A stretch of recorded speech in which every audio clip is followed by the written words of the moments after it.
ఎక్కువ ఏజ్ వాళ్ళు ఎవరైనా రావడం జరిగిందా మీ దగ్గరికి ఇట్లనే సర్జరీకి? చేస్తూ ఉంటాము ఓకే. రెగ్యులర్గా. మనము ఏజ్లో పెరిగిన అంటే వాళ్ళ ఏదైనా క్రిటికల్ సిచ్యువేషన్ ఏదన్నా ఏజ్ గ్రూప్ వాళ్ళది?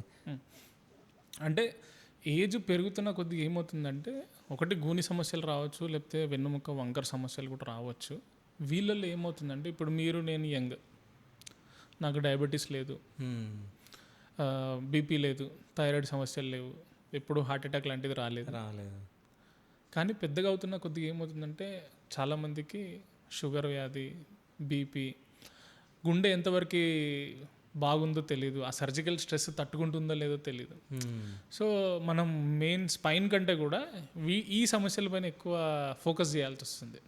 ఎందుకంటే as a patient relative, patient పిల్లలు కానివ్వండి, పేషెంట్ బంధువులు కానివ్వండి, సేఫా అని అడుగుతారు. స్పైన్ సర్జరీ సేఫే, బట్ పేషెంట్కి ఉన్న సమస్యలు సేఫా కాదా, ఇది కూడా మెయిన్ కారణం. సో నిజంగా అవసరమైతే మనం స్ట్రేట్ చేస్తాము.